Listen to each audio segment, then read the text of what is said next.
Bonjour Marc Lévy, merci Bonjour. beaucoup d'avoir accepté cette interview. Mais merci à vous. Alors, votre nouveau livre est un magnifique hommage à la littérature, à la résistance et à l'amour. Vous y abordez surtout la censure littéraire. C'est une fiction et pourtant, dès les premières pages, un indice nous ramène à la réalité. Le titre du deuxième chapitre, HB 1467, c'est une vraie loi qui a été adoptée aux États-Unis et qui interdit certains livres dans les librairies et dans les bibliothèques. Pourquoi avoir glissé cette référence dans un roman qui reste hors du temps et hors de l'espace? Ah oui. Mais en fait, c'était assez intéressant. J'apprends il y a 2 ans la promulgation de cette loi HB 1467 en Floride, loi qui depuis a fait des émules dans un certain nombre d'États américains et qui a donc permis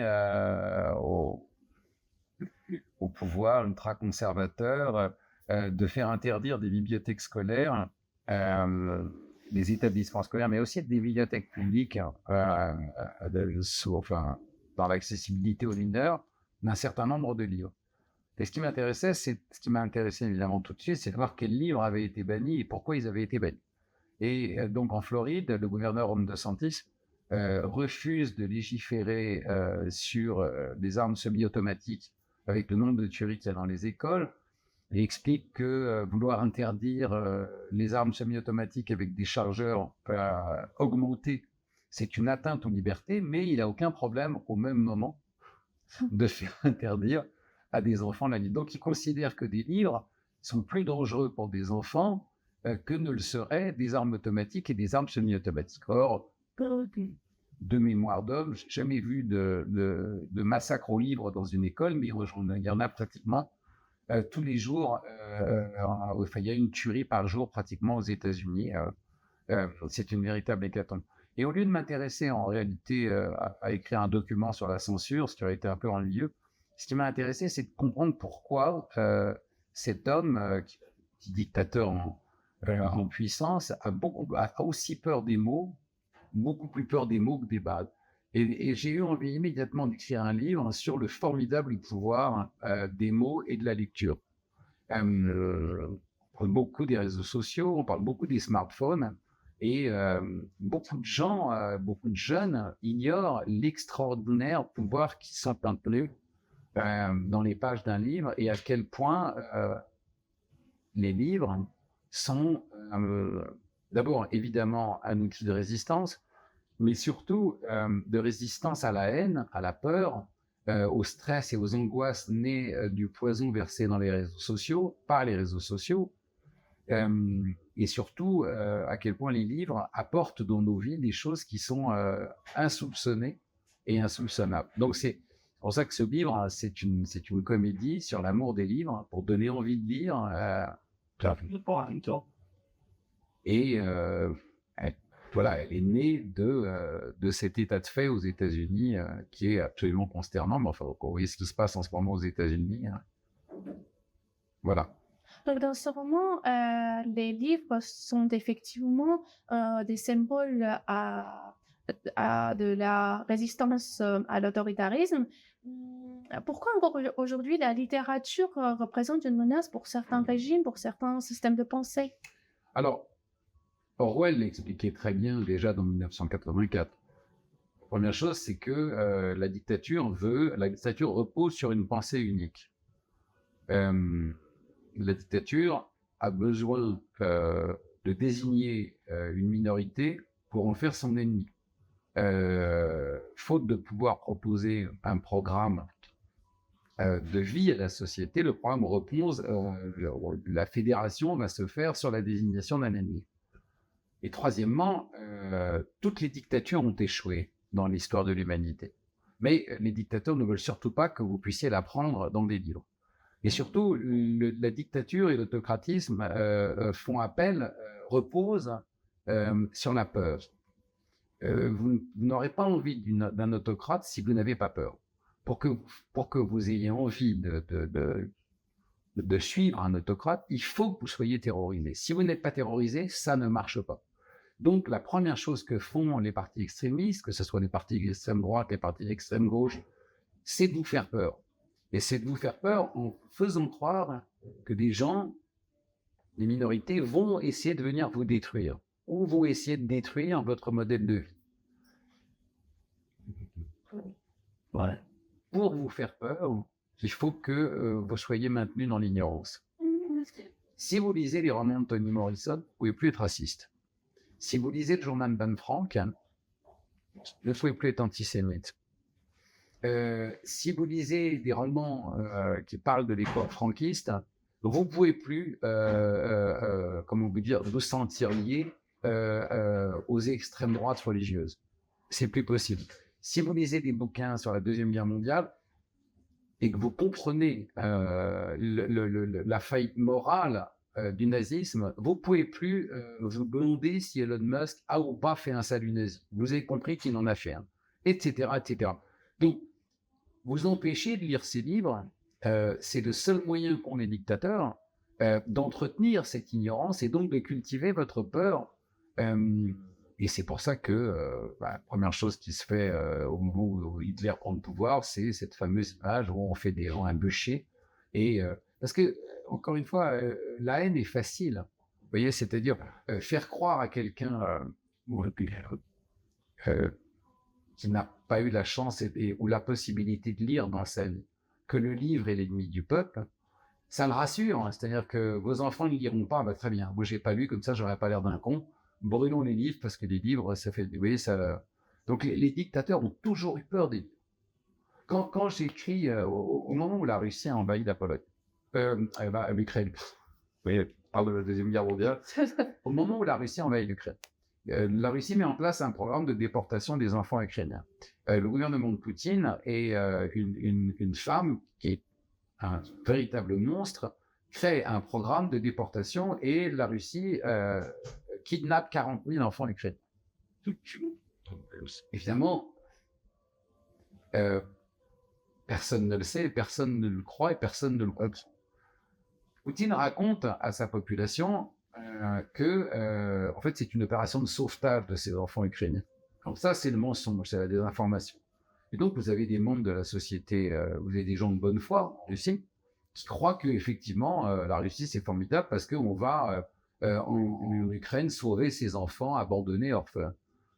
Mon roman, c'est inspiré sur une enquête, raconte exactement le contraire. Et il plonge le lecteur dans l'histoire d'une femme qui est une infirmière, qui travaille dans un dispensaire dans une région d'Ukraine occupée par la Russie, et un matin, son petit garçon est kidnappé à l'école, il est envoyé en Russie, et le roman raconte comment la sœur de ce petit garçon, qui est une adolescente, et cette femme infirmière vont tout faire pour aller récupérer leur fils et leur frère. Il s'agit de la symphonie des monstres. Mais alors, pourquoi je parle de ce roman? Parce que vous soyez russe, espagnol, italien, anglais ou allemand, quand vous rentrez dans la vie de cette femme, quand vous rentrez dans la vie de cette jeune adolescente, et quand vous rentrez dans la tête de ce petit garçon qui a été kidnappé, les religions, les couleurs de peau, les nationalités, les origines, tout disparaît. Vous revenez à l'essentiel, c'est-à-dire que vous êtes peut-être une grande sœur, vous êtes peut-être une maman, vous avez été en tout cas un enfant à un moment de votre vie. Et donc, vous ne pouvez pas rester insensible à cette monstruosité-là. Vous pensez bien que les auteurs de cette monstruosité-là ne veulent pas que vous accédiez à ça. Donc, le livre est censuré en Russie, évidemment. Et vous avez quand même réussi à... Oui, on a réussi. Avec votre éditeur russe. Ouais, on a traduit le livre et on a réussi à le mettre gratuitement en ligne, surtout, enfin, sur un trop grand nombre de plateformes pour que... Parce que vous avez beaucoup de lecteurs en plus. Oui, je n'ai pas.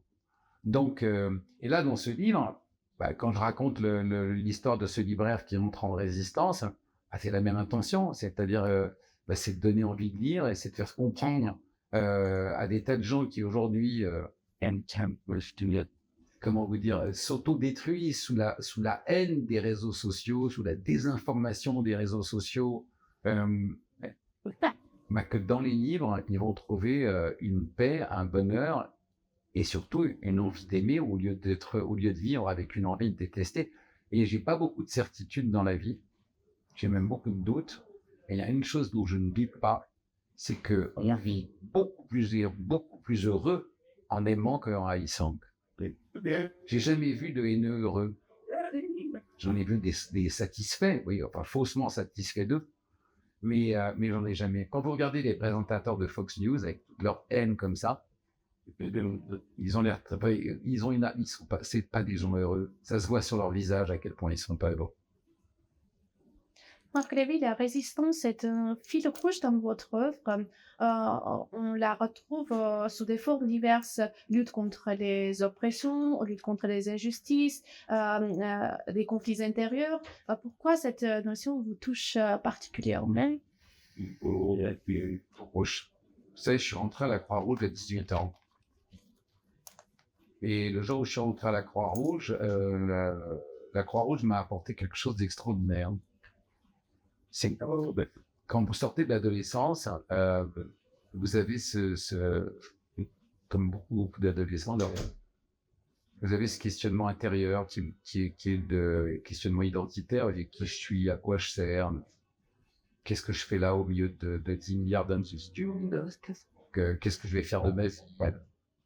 Assez étrangement, à la seconde où vous vous occupez de quelqu'un d'autre, la réponse vous arrive. Et à la seconde où vous vous occupez de quelqu'un d'autre, le centre de gravité se déplace de votre nombril vers les autres. Et je crois que on peut mettre beaucoup de bonheur dans les autres. L'empathie, c'est c'est quelque chose d'extraordinaire. Et à quel point l'empathie vous porte dans la vie, c'est absolument extraordinaire. Qu'est-ce qui fait quand on est dans le métro et qu'un homme ou une femme se fait agresser? Qu'est-ce qui fait qu'on reste assis à regarder son livre en faisant comme si ça n'existait pas? Et qu'est-ce qui fait qu'on se lève? Mais vous avez remarqué, il suffit qu'il y en ait un qui se lève pour que ça crée le mouvement et que tout le monde se lève. Et qu'on empêche une atrocité d'être commise. Et ce sentiment de résistance, chacun de nous là, je trouve que ne pas s'en servir, c'est un gâchis terrible. Après, chacun fait ce qu'il veut. Moi, j'ai pensé à donner à personne. Mais vous me posez la question, pourquoi j'ai fait ça? Parce que j'ai eu la chance, en entrant à la Croix-Rouge, de découvrir le bonheur que ça m'apportait de me soucier du sort des autres. Et à quel point ça donnait un sens à ma vie de me soucier du sort des autres. Bien sûr, je pourrais vous dire que c'est facile de se dire qu'on n'a rien à foutre des gens qui crèvent de faim à des milliers de kilomètres. Moi, je peux pas. J'ai pas le choix. C'est quelque chose, ça me hante. Vraiment, ça me hante. Et donc, oui, j'ai besoin de... Alors, on peut pas résoudre tous les problèmes du monde et on peut pas sauver toute la misère du monde. Mais tout ce qu'on peut faire, c'est déjà ça de fait. Donc, j'essaie de le faire à ma manière, à mon humble mesure. Et je crois énormément à la capacité de résistance individuelle qui se transforme en résistance collective. D'ailleurs, vous savez, les dictatures et les autocrates ont toujours le même mécanisme. C'est de vouloir nous faire croire qu'il n'y a pas d'autre alternative. Et la dictature tombe à partir du moment où les gens se réveillent et comprennent qu'ils ne sont pas seuls. Vous voyez, toutes les révolutions se sont faites à partir du moment où les gens ont compris qu'ils n'étaient pas seuls dans leur souffrance, qu'ils n'étaient pas seuls à supporter l'injustice et qu'ensemble, ils pouvaient changer les choses. Je crois à ça beaucoup. Les personnages de la librairie des livres interdits sont très facilement engagés. Vous-même, vous êtes tombé amoureux de votre propre personnage. Comment vos personnages prennent vie? Sont-ils entièrement fictifs ou il vous arrive de trouver des inspirations dans la vraie vie? Les deux. Ils sont fictifs, et puis évidemment, parfois, ils empruntent des traits de caractère, des phrases ou des comportements ou des attitudes à des personnes que j'ai pu rencontrer dans ma vie ou à des personnes qui ont compté beaucoup dans ma vie, parfois d'ailleurs à des parts de moi-même. Mais je peux très bien mettre une part de moi dans le personnage de vieille dame. Vous voyez, ça n'a pas besoin d'être une copie physique. C'est comment dire, c'est ce qui est le plus important pour moi dans le travail et c'est ce qui m'apporte le plus de plaisir, c'est de construire ces personnages et je crois qu'en fait c'est eux qui me construisent. Je crois que ces personnages ils m'apportent énormément. Encore une fois, je vous disais tout à l'heure, le livre nous apporte énormément de nuances. Parce que d'abord, le livre, il demande du temps. Et comme il demande du temps, il nous donne du temps. Et c'est vraiment important. Quand vous lisez un livre, vous vous offrez du temps à vous-même. Vraiment, vous vous offrez du temps.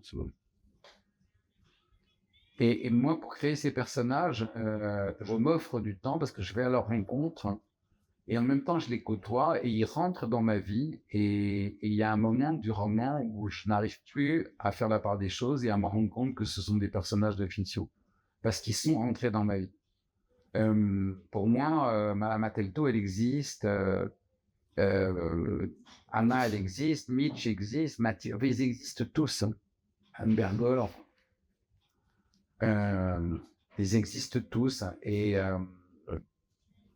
ça devient vraiment, enfin, ça devient des amis ou des ennemis, mais ce sont des gens qui sont dans ma vie. Vraiment. Marc Lévy, tout le monde parle aussi de la couverture du livre, elle est magnifique. Comment vous avez choisi cette illustration et quelle place accordez-vous à l'aspect visuel dans la conception de vos livres? Alors, comment j'ai choisi la couverture? Alexis Bruchand, qui est un artiste et graphiste, et illustrateur, a fait une exposition à New York. J'ai eu la chance d'aller à son exposition. Je suis tombé vraiment amoureux de son travail, et donc très timidement, je suis allé le voir pendant l'expo, parce que c'était le vernissage, et je lui ai dit, j'adore votre travail, est-ce que vous accepteriez de faire la couverture de mon prochain roman? Et très généreusement, il m'a dit oui, et donc on a travaillé ensemble. Je lui ai expliqué ce que je cherchais, je lui ai expliqué ce que je voulais, on a fait quelques allers-retours, on a échangé des idées, et il a créé cette couverture. Et je suis d'ailleurs très très heureux parce que je la trouve magnifique. Et là, on recollabore sur un autre roman, parce que pour les 25 ans de l'apparition des Si C'était Vrai, Pocket ressort une édition une mixte de Si C'était Vrai et de sa suite. Et c'est lui aussi qui a refait la couverture de ce roman. Et c'est aussi très très beau, ça sortira bientôt. Donc, ouais. Oui, non, mais j'accorde beaucoup d'attention à ça. Je pense que c'est important parce que le livre, c'est un compagnon et qu'on garde comme ça avec soi. Et je trouve ça important que ça soit beau. La littérature peut aussi faire peur parce qu'elle est souvent perçue comme réservée à une élite, à un petit nombre d'intellectuels, avec des spécialistes et des critiques littéraires qui en définissent des catégories entre le bon et le mauvais, qui définissent des catégories, des jugements de lecture. Vous défendez une vision de littérature plus ouverte, plus inclusive, si on peut dire comme ça, où la lecture devient un espace de liberté, de partage, d'universalité.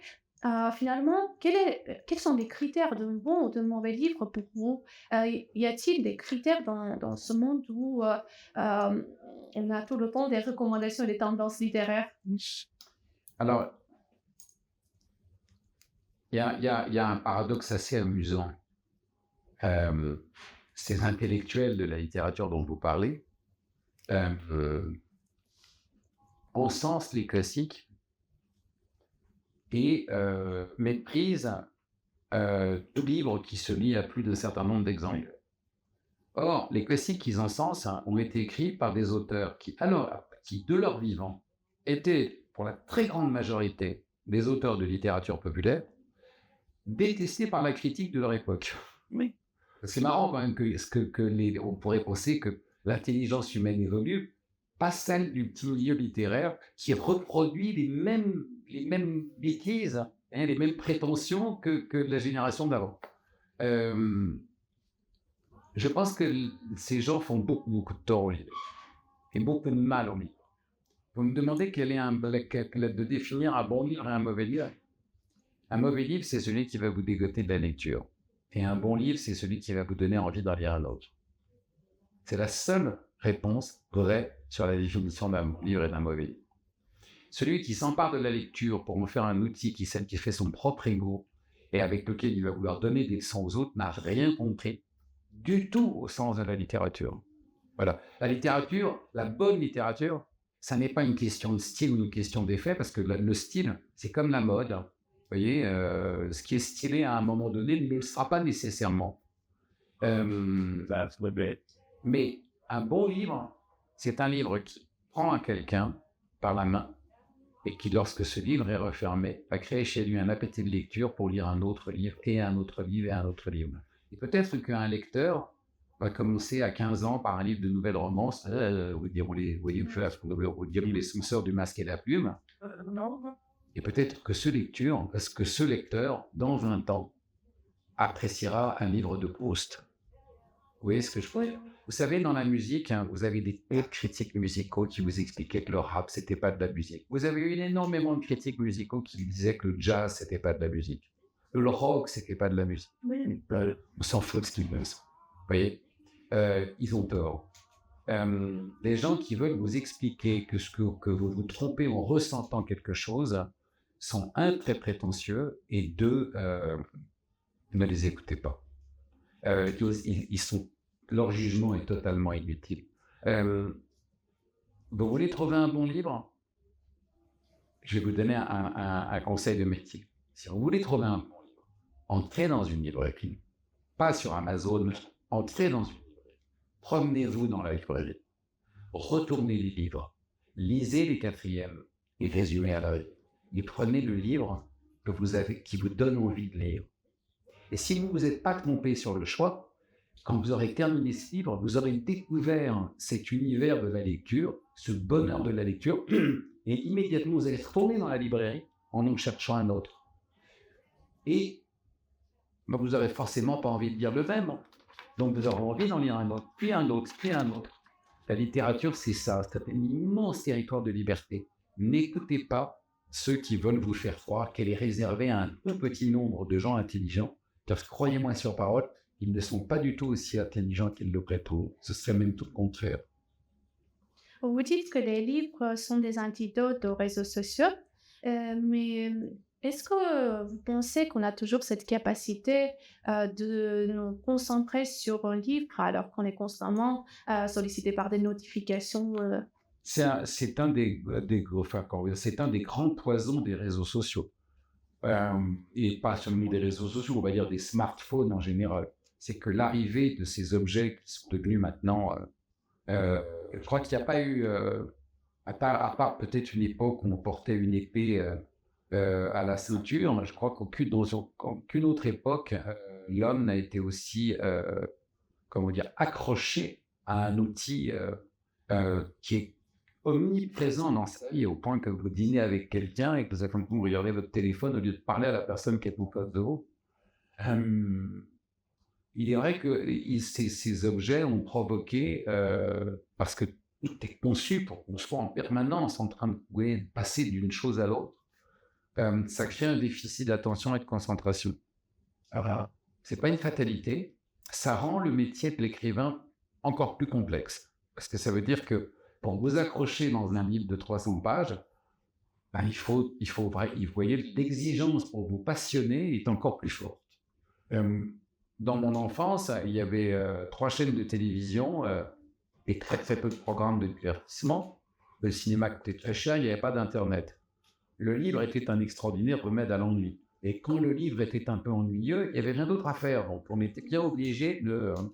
Aujourd'hui, on n'a pas le droit d'ennuyer les gens.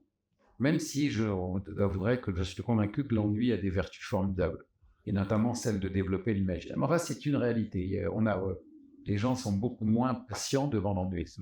Eh bien, écoutez, c'est un moment, et là aussi, la résistance, c'est de ne pas considérer ça comme une fatalité, et dans la façon dont on travaille et dont on écrit, de réintéresser les gens, et d'écrire de façon à ce qu'on ait envie de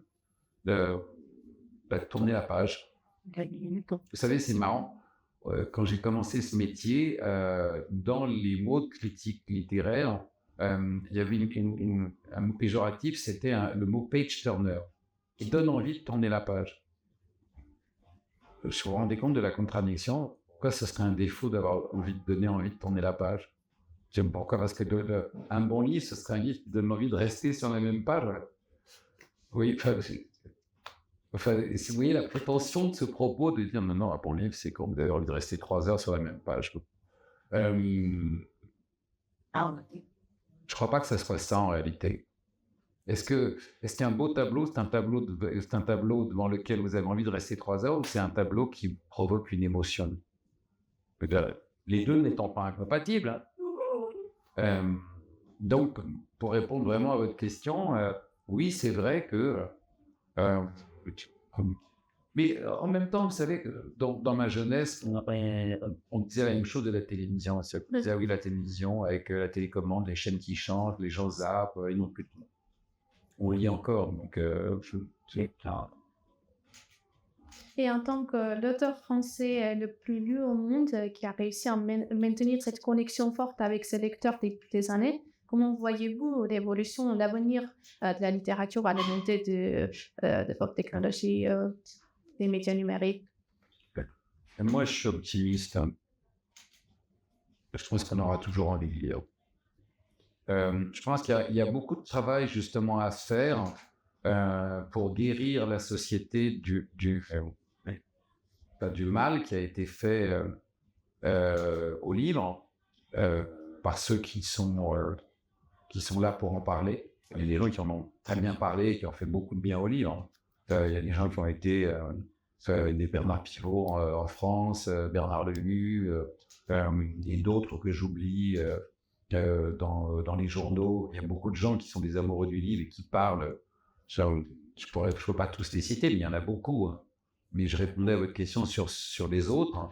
Je pense qu'il faut je pense qu'il y a une vraie campagne à faire pour faire comprendre que un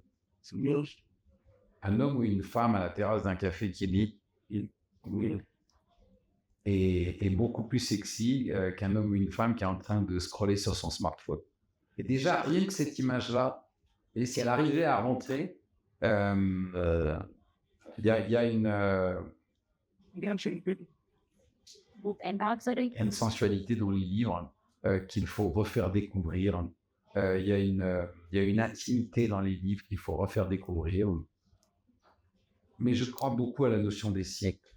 Vous savez, c'est comme les périodes de dictature et de liberté. On recule, mais on continue à avancer. Mais c'est un peu le chapeau de l'humanité. Hein.